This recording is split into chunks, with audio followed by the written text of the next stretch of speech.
Como veem, estamos a falhar. Vamos começar. E estamos hoje aqui para celebrar a 10ª edição da Link Lane, que fala sobre a falha. E, nos vossos lugares, tentámos deixar alguns elementos.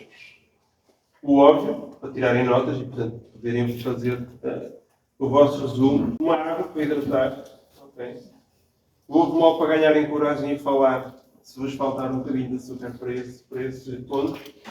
E o outro elemento, vocês virem, tem várias funções. Pode ser um marcador do livro, okay? E vai funcionar também o marcador da vossa vontade de falar.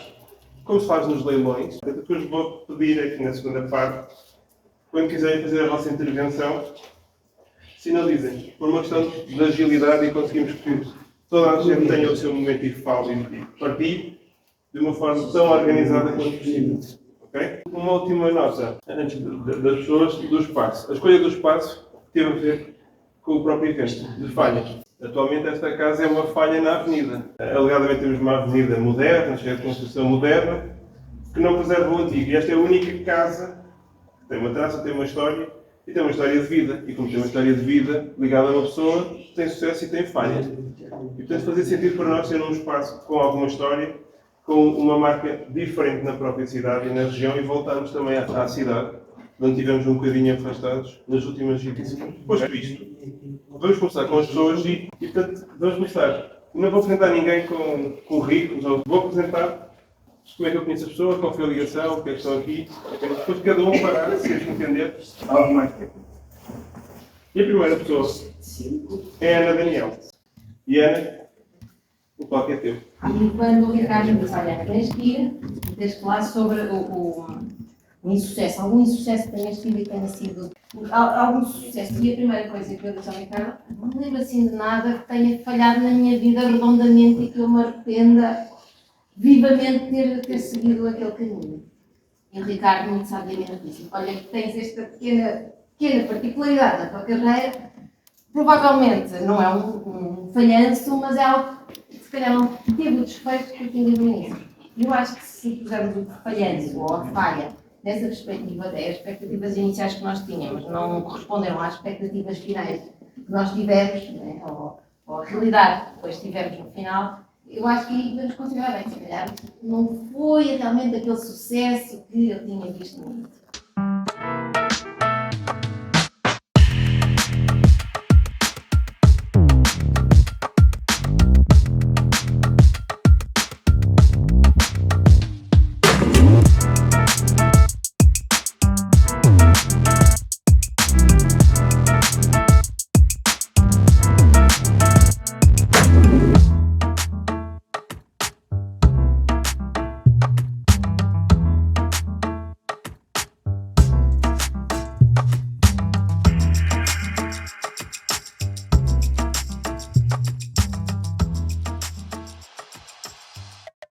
Eu nunca mais tenho empreendido na vida. Mentira, comecei mais outros 2 negócios, vendi-os entretanto, outros fechei, tudo como opções de carreira, mas nunca encarado como realmente o falhanço foi falhanço. Foi tido como um momento na minha vida em que eu realmente ponderei o que é que eu queria fazer e como é que eu podia utilizar o conhecimento que eu adquiri noutra perspectiva. Eu acho que é isso que hoje em dia que me enriquece a mim como docente de empreendedorismo. Eu tenho a sala cheia de alunos, se calhar a grande maioria deles não estão interessados em criar projetos empreendedores, 90% provavelmente, e há ali 10% que realmente podem ter essa perspectiva de vida. E se calhar esta partilha de conhecimentos de o que não fazer, eu nunca consegui ter um negócio assim tão grande como as pessoas sonham que o empreendedorismo deve ser, mas se calhar ensinar alguns erros que uma pessoa foi cometendo, não voltar a cometer, eu acho que também é igualmente útil. Portanto, é essa a perspectiva que tento dar e que eu acho que saiu desta experiência de vida para dar para o resto da vida. Em relação ao negócio, que falhou tudo. Menos o dinheiro, menos o espaço, menos o financiamento, menos o apoio, etc. Falhou a equipe, falhou a solução, falhou o mercado, falhou o marketing, tudo o resto, menos aquilo que nós já tínhamos. Ao ouvir a Ana, recordamos uma história com o Carlos, que o Carlos relata, até pelos escritos. Nós tomámos as decisões, nem está tudo perfeito, e que, passado um tempo, nós percebemos que foi a pior decisão.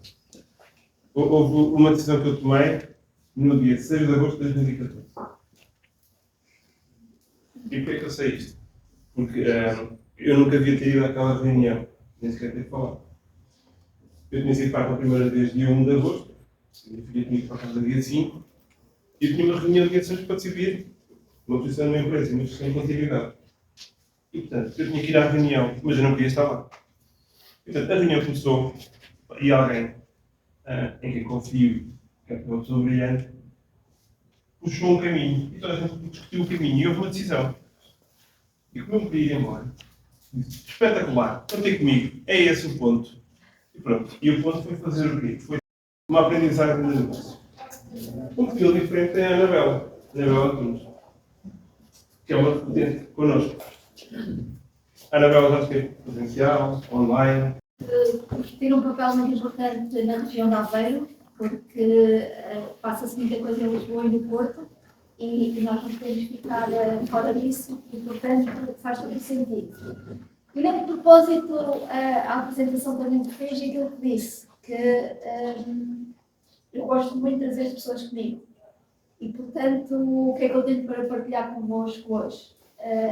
Algo que aconteceu, mais ou menos recente, que me marcou profundamente, ainda marca o dia de hoje, e que eu aprendi uma coisa que ensinei aos meus filhos exatamente o contrário. Ensinei aos meus filhos que nós nunca devemos desistir. Nunca devemos desistir, eu lembro-me quando eles eram pequeninos, brincar com colegas, fazer uma série de coisas, e às vezes eles não conseguiam fazer aquela figura que estava no desenho, e eu dizia, pá, não fazes essa, fazes outra, o que interessa é construirmos algo, e podes destruir e voltar a fazer. Pá, desistir, vocês não podem desistir, tem que sempre continuar. E depois de uma série de coisas, eu acho que desistir é também libertador e é sábio. E porquê? Isto para vos dizer o seguinte: falhas imensas, técnicas aliadas, eu acho que às vezes sou um bocadinho erro humano, tanta falha que tenho. Quer a nível técnico, quer como pessoa, na família, com os amigos, com a sociedade, estamos sempre a falhar. Como líder, hoje vivemos um ambiente muito complexo. Os líderes têm que ajudar, têm que saber ouvir, têm que ensinar, têm que entregar resultados financeiros ao acionista, têm que aprender, têm que compreender, têm que aceitar que os colaboradores têm momentos mais difíceis, temos que conseguir fazer isso tudo. Ok? E eu, ao longo da minha carreira, especialmente na PRIU, ao longo destes 16 anos na PRIU, fui acreditando que até conseguia ter sucesso a fazer isso. Porque eu vi técnicos que passaram a responsáveis, vi coordenadores que passaram a diretores, vi operadores que entravam lá e que não eram licenciados e que foram estudar e que hoje são diretores em muitos sítios. Ou seja, eu achava que eu conseguia fazer a diferença na vida daquelas pessoas e conseguia mudá-las. E então, e fui tendo várias equipas. Numa equipa mais ou menos recente, também era um desafio difícil e não tive sucesso. Não tive sucesso porque não consegui mudar as pessoas.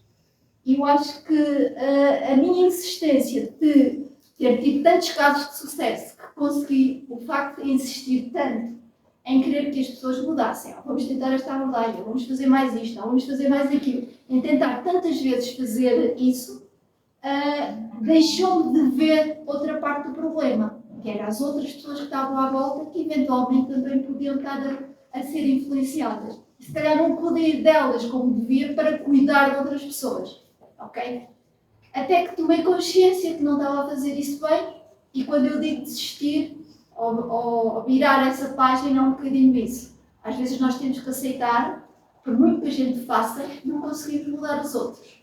E temos que saber também viver com isso, e depois com isso arranjar formas de continuar em frente, a trabalhar a mesma, com essa pessoa ou com outras, mas de uma forma diferente, sem estar a insistir que a gente quer que ela mude ou quer que faça coisas diferentes. E pronto, no fundo era partilhar isso, e para mim foi libertador, porque eu sofri imenso, tive muitas noites sem dormir, porque preocupava-me muito, E no momento em que eu tomei consciência, pá, não consigo, tenho simplesmente de aceitar. E esse aceitar e esse desistir de insistir em fazer uma coisa que não funcionava acabou por ser muito libertador e sábio e deixou-me novamente mais serena para continuar a tomar conta de todos os outros que querem crescer e querem mudar. Obrigada. Agora, por isso, quanto tempo entre a tomada de consciência e a decisão? Muitos meses. Muitos meses. Portanto, já temos duas perspectivas de falha. Não é? Tudo direitinho, dinheiro no bolso e reformar, e o que muitas vezes nos condiciona, o histórico. Okay? Olha, quando a Bela lembrei de uma história simples, agradar a gregos e troianos. Conhecem aquela máxima? De agradar a gregos e troianos? Eu tive esse problema. A certa fase na vida consegui agradar a gregos e troianos. E, portanto, passei a acreditar que era possível agradar a gregos e troianos. Até o dia em que nem consegui agradar a gregos e troianos e fiquei eu no meio das zonas. Grande partilha. Depois da Anabel, e falando de pessoas, quem vai partilhar connosco a sua história é alguém que é puramente genuíno e que é binário. Aquela expressão agora da moda, né? Não é binário. Mas o caso do Carlos Jorge da Costa é simples. Ou se gosta ou se detesta. Eu não conheço pessoas que digam que gosto mais ou menos do Carlos. Ou gostam do Carlos ou não gostam do Carlos. Não há meio termo. Que é alguém genuíno e alguém que eu conheci por intermédio de um amigo comum que fez a ponta em termos de trabalho e a primeira coisa que ele disse foi: olha, vais-nos dar um propósito, que o resto já tem referências todas e vais prestar propósito. Mas há aqui uma condição. Para nós trabalharmos, temos que prestar por tudo. Eu olhei para ele e disse: assim, meu pai, eu não cresci com essa regra. Põe assim, eu vou tentar, ou não tratamos por tu, ou não fazes o trabalho. A minha resposta foi: ok, Carlos, o que é que dizes? E a partir daí conheci alguém puramente genuíno, amigo do seu amigo, e com quem aprendi uma coisa fantástica, entre várias outras. Numa reunião de trabalho, conheci o Carlos há pouco tempo, há 2, 3 anos. O Carlos começou, que é amigo e compadre dele, e meu amigo também, mas uma história maior com o Carlos, com o Rogério, tiveram uma pega monumental. E eu tinha lá uma amiga com Rosa do Céu, estava a vê-los e estava sentado à espera de uma hora em que alguém pegasse. Eles vão se pegar. Vamos, gente. E que estava de tal forma tenso, vão jogar a muito. Eram 7 e tal, 8 horas já. Houve um ponto de consenso, encontraram-se. Ficou decidido, levantaram-se, deram um abraço, ligaram para as respectivas esposas e foram jantar.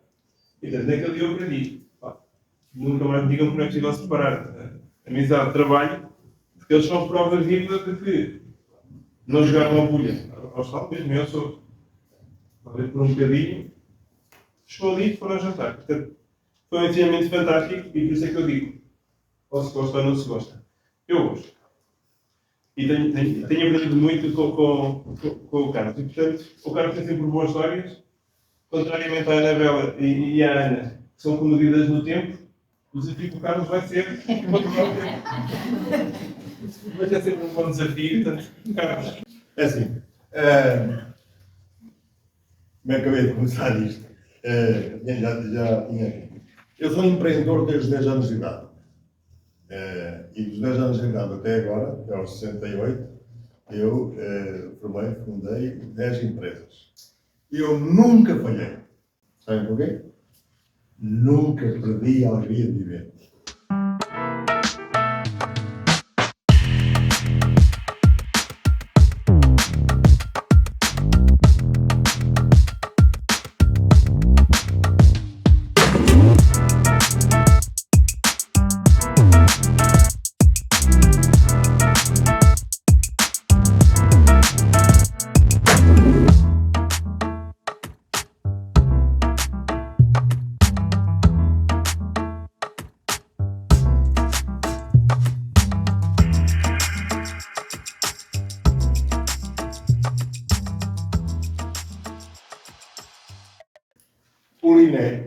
para mim é uma coisa muito clássica.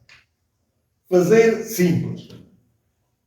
Nós temos tendência a fazer complicado. Fazer complicado há doutoramentos sobre isso. Não é? Fazer simples. Fazer simples é. Pois, outra máxima, quando a coisa já existe. Tudo o que estiver parado dá prejuízo. Uma pessoa parada dá prejuízo. Uma máquina parada dá prejuízo. Uma coisa em armazém parada dá prateleira dá prejuízo. Um cliente que não compra dá prejuízo. Portanto, tudo este conceito é simples. E a maior aprendizagem é que quem paga as contas são os clientes. O cliente é que paga as contas. É um conceito de cliente. Você sabe o que é um cliente? Um cliente, isso é uma coisa minha, um cliente é a pessoa que encomenda com requisitos, nós lhe fornecemos dentro dos requisitos e ele paga dentro dos requisitos. Aquele que não paga não é cliente, é ladrão. Uma mensagem que eu acho muito importante. Primeiro, fazer. Empreender é fazer. Fazer. Fazer. E depois, é fazer com pessoas.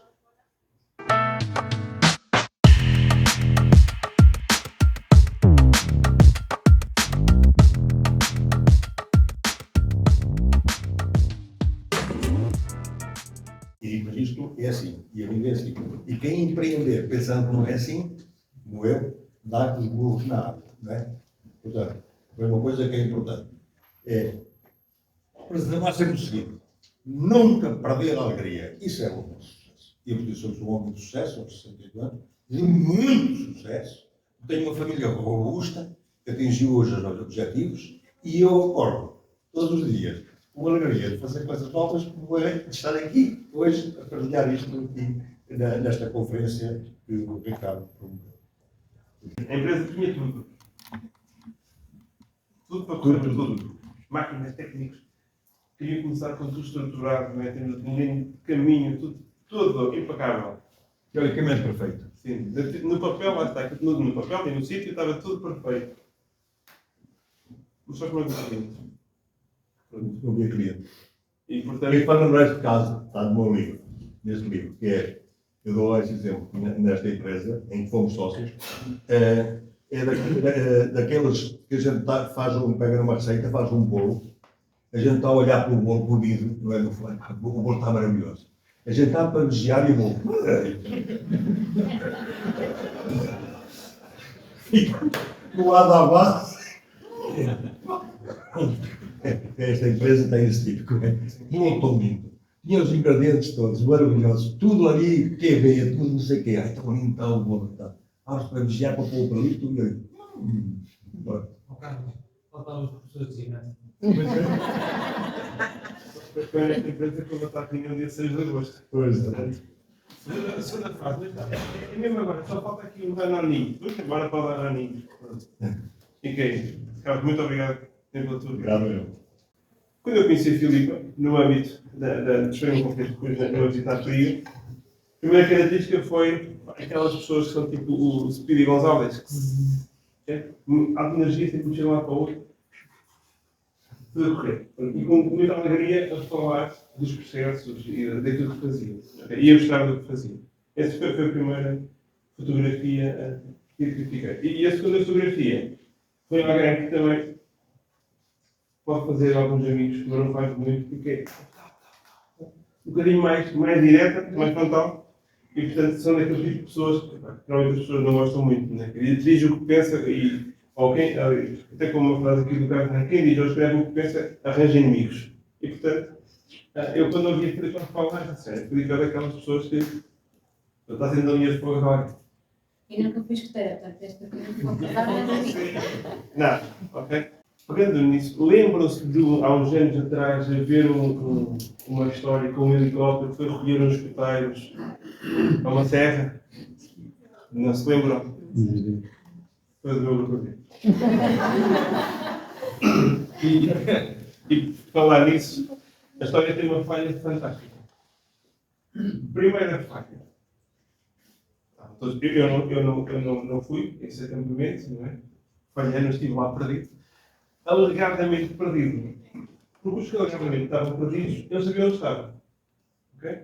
Eles foram fazer o acampamento, toda a gente com botas portuguesas, exceto 2 pessoas. Achavam que as botas de elite não eram, sempre portuguesas, não eram tão boas, tinham umas botas internacionais. As botas internacionais fizeram-lhes bolhas nos pés. Como fizeram bolhas nos pés, não foram fazer uma caminhada, nenhuma parte já noturna. A malta que foi fazer a caminhada, o resto do pessoal, encontrou no meio do caminho um guarda florestal que disse que era escoteiro. E estava falado por um guarda florestal e deu-lhes uma indicação de caminho. E eles confiaram. Olharam, podiam seguir a rota. E tanto chegaram a certa altura e encontraram-se com silvas da altura deles, no meio do mato denso, a ficar à noite. E como os que foram, havia gente que o caminho é por aqui, portanto, se disseram que era aqui, não é por aquela porta que eu vou, é por aqui. Vou aqui abrir uma porta. E decidiram que iam fazer o caminho até ficarem cansados. Como ficaram cansados, telemóveis não havia, ok? Não havia comunicações. A maior parte das pessoas não tinha. Então, decidiram fazer uma clareira e dormir onde estavam, para descansar um bocado. Mas eles iam a estrada, eles sabiam onde é que estava o resto do percurso. E foi com grande alegria e gozo uns com os outros, quando, no dia a seguir de manhã, começam a ouvir helicópteros a sobrevoar. E um deles, um grande amigo meu, viu aquilo e começou a dizer assim: pai, será que está falando a ser para nós? E eles nunca pensaram que isso fosse verdade. As 2 pessoas que ficaram, uma delas tinha telemóvel. E o pai dela trabalhava na Proteção Civil da FIA, que na altura tinha lá o Santana Lopes, versão 1, há 20 anos atrás. Tinha arranjado um helicóptero para ir buscar os ministros e mostrar-lhes do ar que não havia acessibilidades. Ela ligou para o pai a dizer que não sabia de ninguém, estava tudo perdido. Pronto. Como ele estava na Proteção Civil, pegou no helicóptero e foi procurar a rapaziada do helicóptero, era mesmo à procura deles. Okay? O resultado, foram resgatados lá no sítio onde está, aproveitaram. No ano a seguir, fomos ao acampamento nacional e fomos ao Alto de Chacota. Estavam os agrupamentos todos marítimos. A formatura, caminhada noturna, e um chefe nacional, mensalmente, disse: passe. Atenção que de noite os helicópteros não voam. Se alguém se perder e tal. Toda a gente a rir, menos nós, claro. O outro lado da falha que foi giro era um raio noturno. E o único agrupamento cujas 2 equipas chegaram ao fim e fizeram um percurso direito foi a da Figueira. Os de Lisboa perderam todos. Acabaram numa padaria a pedir apoio. Portanto, as falhas às vezes têm estas histórias. Okay? E nos escuteiros é uma ótima escola de falhas, porque muitas vezes temos que nos desenrascar na situação em questão. Daí, o Fogo Conselho serve muito para partilharmos aprendizagens, também a parte cultural, mas o que é que falhámos? Qual foi a aprendizagem? Foi que isto trouxe para a nossa equipe. Daí, o Fogo Conselho. Portanto, Filipe. Bem, boa tarde a todos. É certo que eu venho aqui por falha de uma outra pessoa, portanto começo já por aí em relação às falhas. E quando vi o e-mail pensei, ok, sobre o que é que eu vou falar? Não sei. Não fazia ideia, entretanto comecei a pensar numa série de coisas e lembrei-me de uma em particular, que é aquela que eu estou a falar. Para contextualizar isto um bocadinho. Quer eu, quer a Anabela, quer o Diogo, a Ana, a Carolina, a Sra. Carlos, estamos aí todos trabalhamos na PIN. E na fábrica onde nós estamos, a Friovio, começou desde uns anos para cá, em 2006, e nós trabalhamos com óleos virgens para a produção de biocombustível. Desde mais ou menos 2012, nós começamos a utilizar resíduos, aquilo que ninguém quer em casa, como os óleos alimentares usados, azeite usado, etc. Se ainda não reciclam, é a favor de começarem a reciclar, também é uma falha de reciclagem. E, neste sentido, como é que nós conseguimos passar daquilo que são os óleos virgens para os óleos alimentares usados? Com muito trabalho, com muitos testes, com algumas asneiras pelo meio, com muitas falhas, com muita aprendizagem, com muito investimento e com bastante dinheiro também. E só assim é que nós conseguimos chegar ao ponto em que estamos hoje, que somos em Portugal a maior empresa produtora de biocombustíveis a partir de matéria-prima residual e na Europa somos a terceira maior. Olha, a PRI também investe não só naquilo que é a nossa área de sustentabilidade, mas também em outras empresas e dar apoio a outras empresas como startups, sejam elas nacionais ou estrangeiras. Nós temos um programa, que é o Jumpstart, que apoia precisamente startups. E o ano passado surgiu uma empresa da Noruega que tinha uma solução espetacular, caso funcionasse. Que era, eles tinham um medidor de nível que não era intrusivo E nós tínhamos um decantador em particular em que pensámos, epá, isto é espetacular. Nós temos dentro daquele decantador duas fases completamente distintas uma da outra, dando imenso trabalho hoje em dia, conseguimos controlar isto e aquele equipamento seria perfeito para nós conseguirmos ter as coisas de uma forma mais simples e mais fácil. Ok, começamos então a falar com eles em dezembro de 2022. Primeiro, ok, vamos então pensar como é que vamos fazer este projeto em conjunto. Vocês estão na Noruega, nós estamos cá. Há aqui uma série de trâmites que nós temos que combinar e temos que acertar em conjunto, mas começamos a organizar tudo. Qual foi a primeira falha? Nunca, na minha cabeça, pensei que houvesse um problema tão grande no fabuloso mundo que é a alfândega. E então começamos por reunir papéis. Documentação, atrás de documentação, atrás de documentação. Eu chateei, e o termo é este, no mínimo 9 pessoas dos vários departamentos, quer de fábrica, quer contabilidade, quer jurídica, etc. Chateei toda a gente, inclusive a Anabela, porque precisava de assinaturas para ter mais alguma coisa. E demoramos 21 dias para conseguir alfandegar o equipamento. 21 dias. Como tal, o que é que aconteceu? Tivemos que atrasar o teste. Ou seja, tínhamos tudo planeado para começar o teste em fevereiro e foi, ok, já não dá, não conseguimos alfandegar isto a tempo, vamos ter que adiar isto no tempo. Então pensamos, ok, só vamos começar o teste quando o equipamento estiver cá, assim já não há falha possível.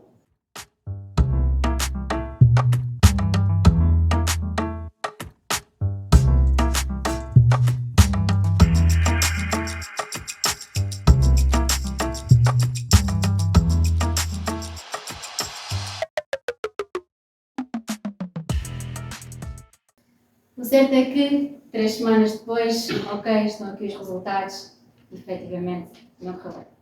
Não há nada a fazer. Aquilo que eu já tinha certeza internamente, tinha depois ali todos os documentos para comprovar. E o que é que eu tinha que fazer? Tinha que dizer a pessoas, tinha que dizer, por exemplo, a Anabela, faz parte da administração, olha, isto não correu bem. E assim foi. Então, preparei todo um discurso e disse, bem, na realidade isto é o que temos. Nós sabíamos desde o início que isto podia não correr bem, sabíamos desde o início que íamos investir muito tempo, algum dinheiro, muitas horas do meu trabalho, por exemplo, chateei muitas pessoas para conseguirmos fazer aquele teste e efetivamente isto não é correto. Portanto, hipótese A.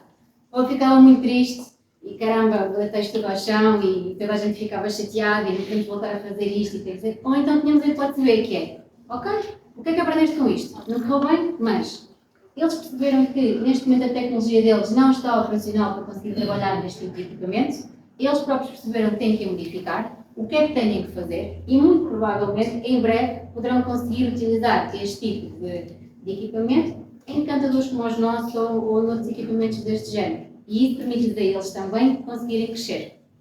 É certo que nós investimos, sim, só que nós também temos de pensar numa coisa, que é, se eu estiver sempre aqui, eu quiser ter com o Ricardo, mas se eu nunca fizer nada para sair daqui, eu nunca vou chegar ali. Portanto, sim, às vezes nós temos que investir tempo, temos que investir dinheiro, temos que investir recursos, mas só assim é que nós conseguimos evoluir. Só assim é que, por exemplo, nós deixamos de usar óleos virgens para começar a trabalhar com resíduos e coisas um bocado esquisitas para conseguirmos produzir biocombustível. Só assim é que nós conseguimos ser a empresa onde chegamos hoje. Só assim é que internamente nós também crescemos. Alguns dos grandes problemas que eu tive em relação a este problema da alfândega passou aos meus colegas todos da logística. O problema deles é que eles agora também conseguem evitar algumas coisas e seguir por outros caminhos diferentes. Portanto, as nossas falhas são importantes para que nós consigamos aprender e crescer, mas também as devemos partilhar com os outros, de forma a que eles também consigam, de forma a avançar, mais rapidamente, sem tantos problemas e sem tantas dificuldades. Acho que o importante é isso. Eu costumo dizer uma coisa que é, e sim, eu sou daquelas pessoas, parecidas com o Carlos, que é, sou assertiva, sou. E isso também é acumulativo em alguns casos, é certo. Mas há uma coisa que eu sempre tive na cabeça, que é, além da alegria, sempre, mas só não erra quem não faz. E, portanto, toda a gente falha. E é aí que nós temos que aprender e é aí que nos permite depois também avançar e ir. Tudo bem. Ótimo, grande exemplo. O exemplo normalmente se procura que alguém que fez tudo bem, tudo direitinho, seguiu o protocolo todo e no final. Vai dar mais. O João. Eu conheci o João no dia 6 de março de 2020, mais ou menos à hora do almoço. Pode dizer, com caramba, isso é que é uma agenda dos diabos. Não. Sequência de falhas. Dia 6 de março de 2020, começou para mim a Covid. Eu estava em Lisboa, em frente à Bertrand, que vai do Chiado para o Camões, quando o telefone tocou e o primeiro projeto que ia começar em março não começou. E quando tinha um bocadinho de tempo, pensei, vou aproveitar Lisboa, que tem muita luz, a malta na toda, normalmente sisuda, mas já me estiver com muita luz, vou a pé. Passei até a EDP, continuei a estar à editora, que era perto da Gulbenkian, não tinha tempo. E cheguei lá muito contente e disse que queria ele mesmo jogar. E a senhora que me atendeu muito tempo, que queria, disse, tem um problema. Eu estou na editora, eu estou ali, qual é que é o problema? O problema é que nós estamos a reimprimir e, portanto, o que havia um carro, os vão ficar a estar no tempo. E agora? Ligou ao João. Simpaticamente passou para mim e disse, eu tinha os livros comigo. Entendeu que o João tinha os livros na EDP, antes de passar ali atrás a pé. Eu disse, e vai ter que ir agora outra vez a pé, eu vou falhar. Mas isso foi mesmo, foi com o João. Chamei um táxi e tive a sorte de arranjar um motorista inspirado no Taxi Driver. Eu disse, olha, eu tenho passado em EDP, uma opinião de 40 pessoas. E tenho problema para fazer isto tudo. Eu disse, descansar. Ok? Pronto, eu não sou do coração e, portanto, passado 10 minutos estava ao pé do João. Dizia ao taxista, não se vai embora sem mim, eu disse que era simpático. Lá estava o João, com o livro autografado. Eu disse, só te posso ter comigo para fora. E foi assim que começou, portanto, com uma falha de comunicação com o editor, começou a contato com o João. Qual é que era o problema do João? Fazer mal é igual. E que dá nem como isto. Como é que se vai pegar em pessoas que sabem que está tudo bem? Não é? Isso vai mudar estas pessoas. Portanto, lá está. Uma perspectiva muito diferente. Né? Portanto, um desafio que para mim ficou comigo, que é o paradigma oposto. Normalmente todos nós temos dificuldade em motivar as pessoas e mostrar os pequenos ganhos que podem ser grandes. O João tinha o problema que as pessoas sabiam que, se não matarem ninguém, está tudo bem. Não é? E, portanto, ganhou resistência, é um grande sensei. E João, muito obrigado por ter vindo connosco. É assim, vale um caramujo a quem souber responder a esta pergunta. Hoje é um dia muito especial, que dia hoje? O que é que se comemora hoje? Hoje é o Dia Mundial da Qualidade. Hoje é o Dia Mundial da Qualidade. Celebra-se isto, aprendi isto em 1985, enfim, como diretor da EDP, um dia muito nessas coisas.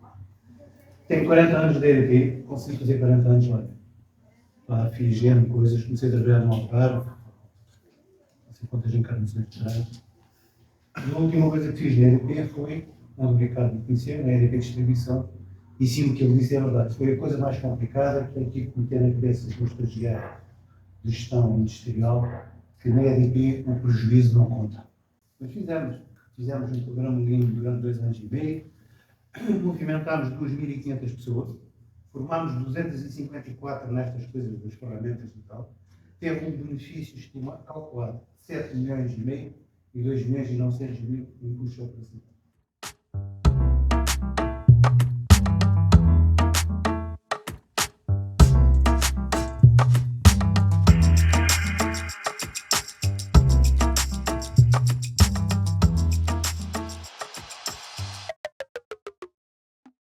Mas eu ainda vim cá falar da EDP e venho trazer-vos aqui um caso interessante, que é o Lean Pro Bono, que é o resultado daquele livro, ou aquele livro é o resultado de uma pós-graduação que fiz em Lean Management, aqui com uma empresa. Viram lá de Gaia, 5 estrelas, sobre o João Paulo Pinto, ensinou-me uma série de coisas do Lean. Enfim, fiz a pós-graduação toda à custa do Lean, da experiência que tinha tido na EDP, onde a gente também tinha tido uma formação de Lean Experts com ferramentas e tal. Mas aprendi lá uma coisa interessante, que é o roadmap de implementação de projetos de Lean.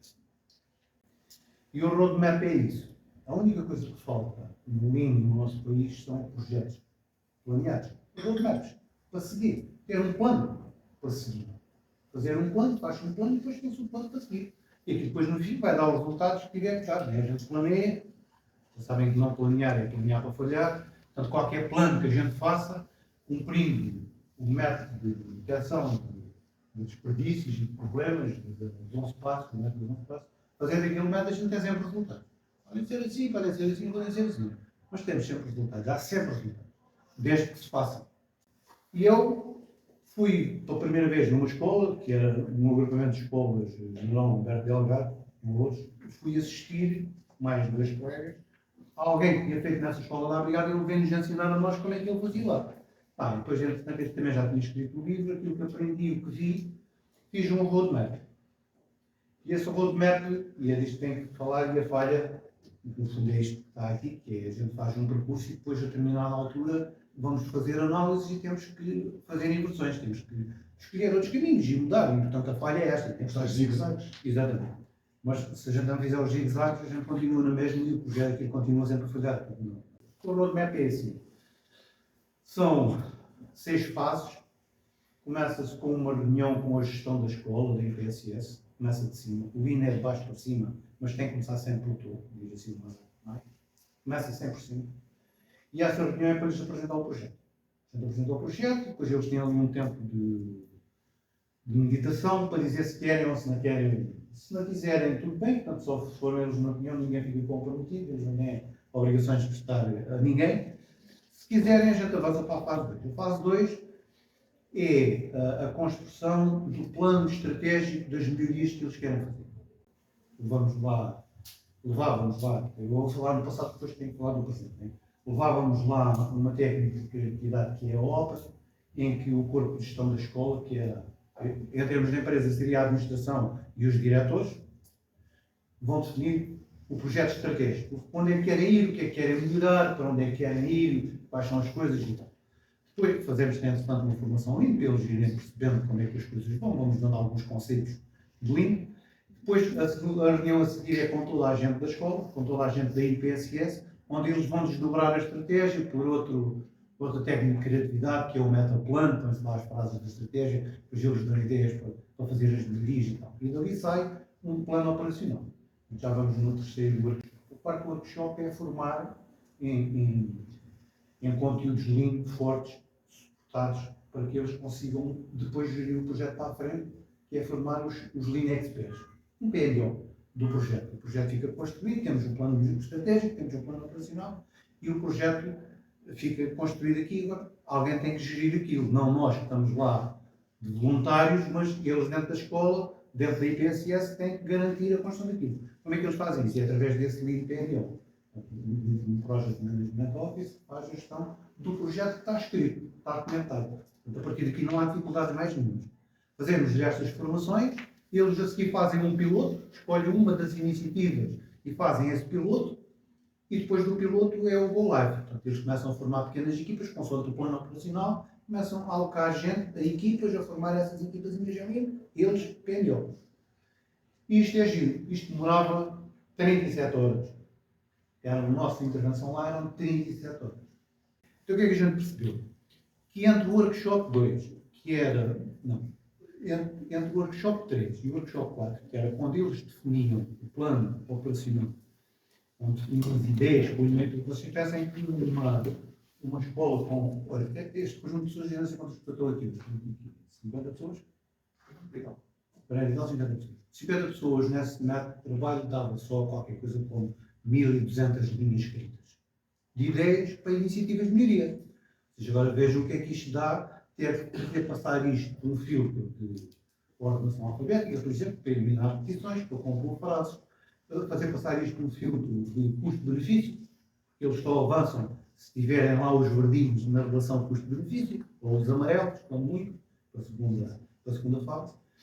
E começámos a perceber que isto, na escola, o que inicialmente nós pensámos que devia demorar um ano, porque a ideia era, começava-se em setembro de um ano com os contactos prévios, ia-se lá, abordava-se a escola, perguntava-se se queria, depois todos os meses ia fazendo qualquer coisa, e no ano a seguir, em setembro, era para estarmos no Go Live.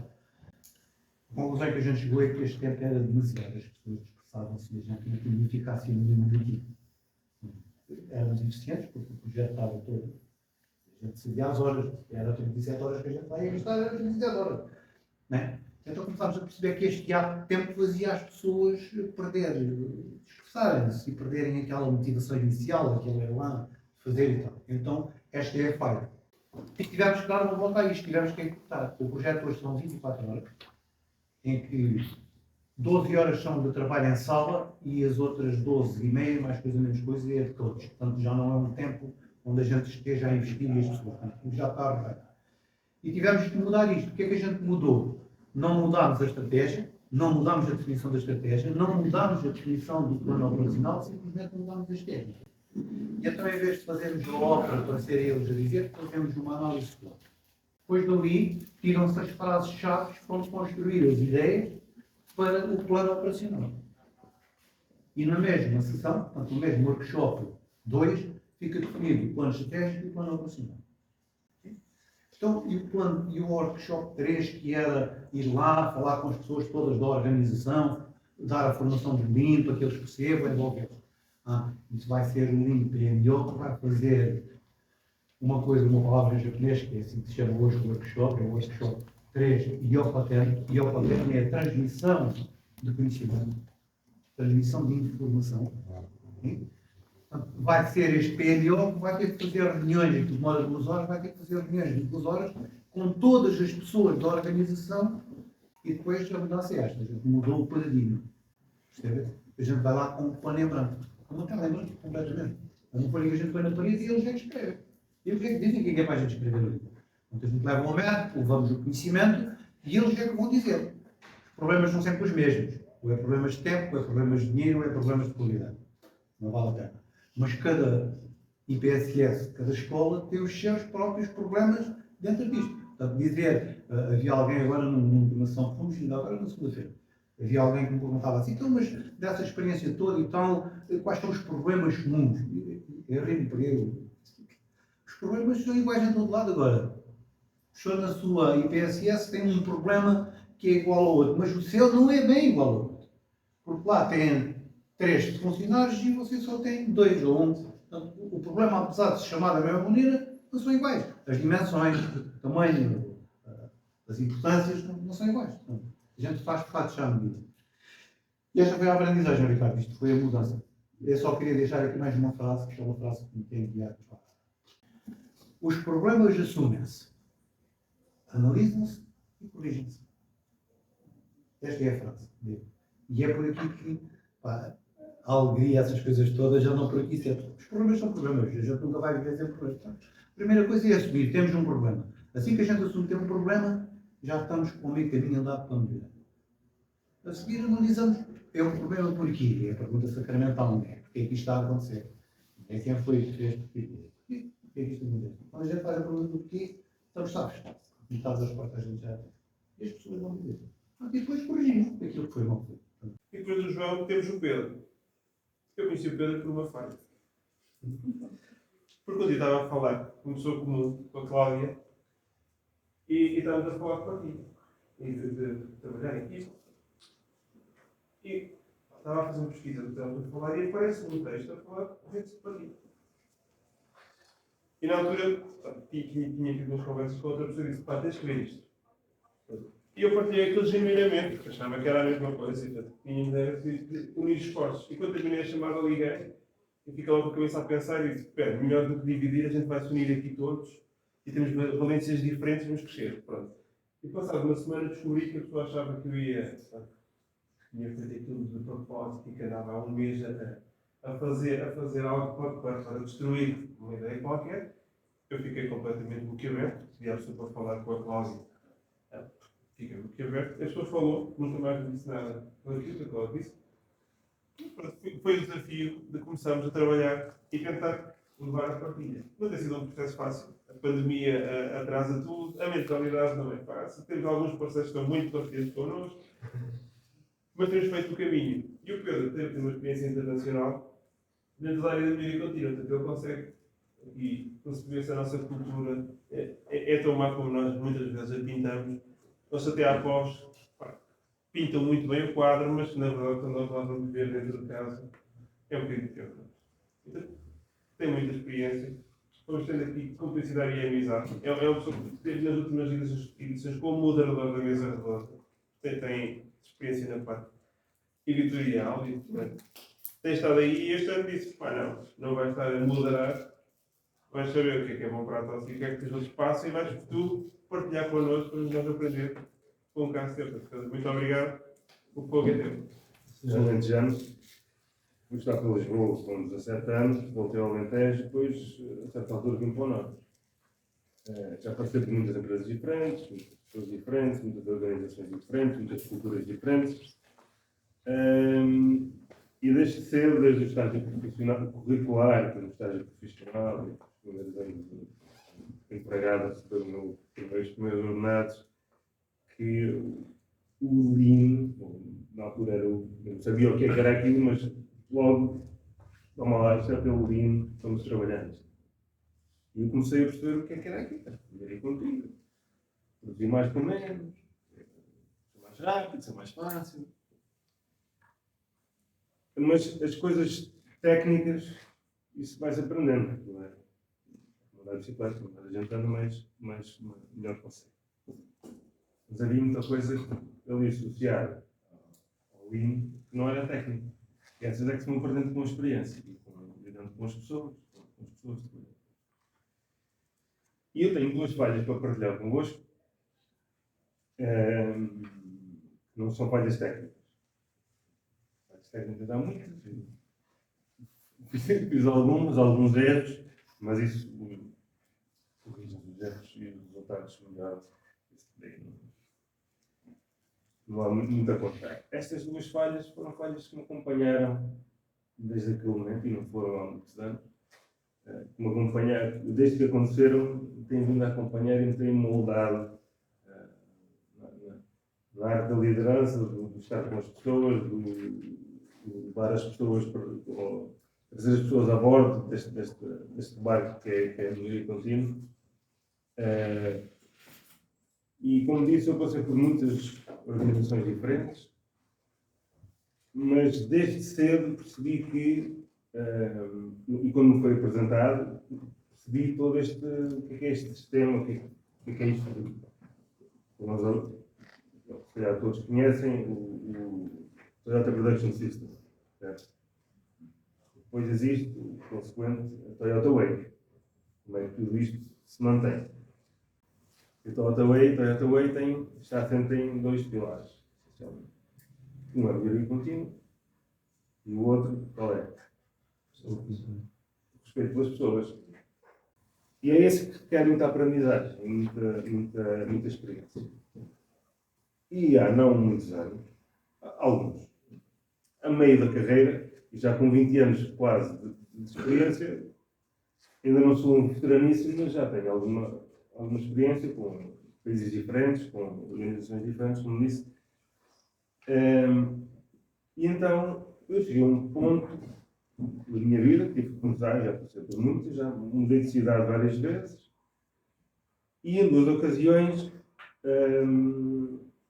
eu cometi uma falha, duas ocasiões em que mudei de emprego, cometi uma falha logo no início. Foi uma ainda na fase de recrutamento ou acolhimento, e na outra já passaram alguns meses. E foram as duas dar ao mesmo sítio. E foi aí que me pareceu que eu tinha demolido ou destruído por completo um dos pilares da Toyota Way. Precisamente o respeito pelas pessoas. Esta falha, não sendo técnica, é uma falha mais cá de dentro. E eu sinto que violei aqui alguns princípios e valores meus. Foi precisamente no início da minha atividade naquelas organizações que eu percebi que o respeito pelas pessoas não era aquilo que devia ser ou não existia de todo. Onde é que eu falhei? Eu não falhei, não fiz nada que provocasse um erro, não fiz nada que provocasse um mau resultado, mas falhei como pessoa e como profissional que eu pensava que era. Os meus valores, por acaso, estavam um bocadinho errados. Não estão. Os meus valores são esses e eu vou mudar. A partir daí, tudo aquilo que fiz, todos os sítios por onde fui, procurei que este pilar estivesse sólido e bem marcado na cultura da organização. A minha atividade, sou gestor de excelência operacional em fábricas numa organização americana e trabalho com a Europa, a China e a Nova Zelândia e também com os Estados Unidos. O Ricardo diz, países diferentes têm culturas diferentes. É muita gente, muitos níveis diferentes, uma organização muito grande. Nós, quando pensamos numa empresa pequena, isto é a cultura do dono, a cultura do CEO, a cultura do patrão. Mas quando vamos para uma grande, ali é que é mesmo a séria. Ali é que aquilo está bem implementado e está o sistema todo montadinho e toca a todos e vai desde cima até abaixo. Não é? Quanto mais matricial, quanto maior é a coisa, mais descoordenado isto pode ficar. E eu, quando entrei para a primeira organização assim grande, pensei, eu vou aqui, vou seguir a cartilha e isto vai tudo correr bem. Não correu. E nesta área onde estou, mas não correu.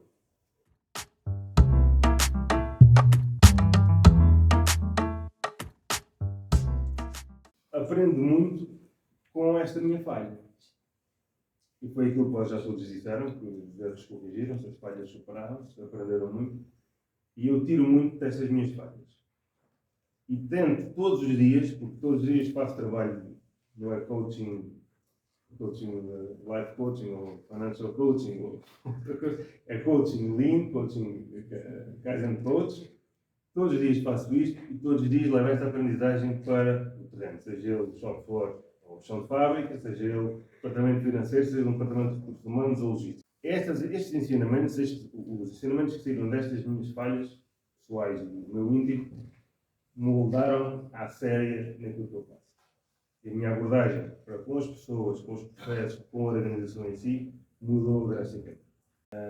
Mas que tenham consciência disto também nas vossas organizações, vejam como é que se relacionam com as pessoas e como é que as fazem crescer dentro da E muito obrigado pela partilha. A discussão em vários pontos do mundo acaba por ser diferente, não é?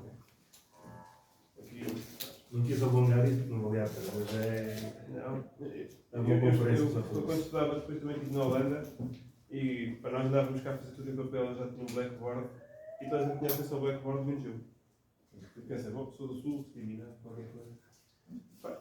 E fui falando com informáticos e ninguém resolveu o meu problema. E ao fim de 2 dias, depois no dia a seguir, estavam-me a mandar falar com o primeiro tipo com quem eu tinha falado. Eu disse, não, calma, eu vou mandar com o chefe da cara, tenho que falar com quem manda. E apareceu-me um senhor, muito mal-humorado, e disse, pá, a regra é simples. Pá, o código de acesso é o teu apelido e a primeira letra do teu primeiro nome. Não tem nada que enganar. Porquê é que não consegues? Eu disse, já tentei isso. Foi isso que me disseram, foi isso que eu fiz, mas já tentei de mil e uma maneiras e não dá. E ele disse, qual é que é o teu nome? E eu disse o meu nome completo, ok? Os holandeses, o nome deles é simples, não é? João Santos. Eu é eu, portanto, Santos, J. Em Portugal nós temos várias regras, e uma delas diz que nós podemos ter 2 próprios, 2 da mãe e 2 do pai, certo? Pronto, e o meu pai o que é que fez? Exatamente isso. Portanto, eu tenho 2 próprios, 2 da mãe e 2 do pai. E disse-lhe o nome, e ele deu para mim e disse assim, identificação. Continua com o ar como se lhe fosse bater. Eu tenho o meu de identidade. Ele olhou para aquela linha completa e disse, mas diz-te aqui o que é o teu nome. E eu disse, é tudo. E tive que lhe explicar isso. Olha, em Portugal isso acontece. E ele disse, isto é um nome enorme. E disse, pá, ainda há maior, porque é malta que se casa na folha de pedra do outro. Mas ele olhou, começou-se a rir. Eu tenho que lhe dizer assim, já percebi o problema. O problema foi que o técnico olhou para aquilo, o que é que ele fez? Pôs o meu segundo nome, até o meu último apelido e a primeira letra do Ricardo. E eu nunca na vida ia chegar àquela conjugação, ok? Portanto, culturas diferentes, modelos diferentes. Só um outro aspecto que era giro era, quando estava lá, eu sabia sempre, quando via um português na rua, português ou espanhol, e cumprimentava. Nunca tinha visto, mas cumprimentava e a pessoa cumprimentava. Sabem porquê? Nas passadeiras, se estiver vermelho, o holandês está lá 2 horas, 3 dias, vermelho está vermelho. O português não passa o carro está verde, certo? Quando alguém passar a dizer, viva, bom dia, e eu ouvi um bom dia, um buenos dias, e pronto, continua. Onde é que nós... Não vamos falhar.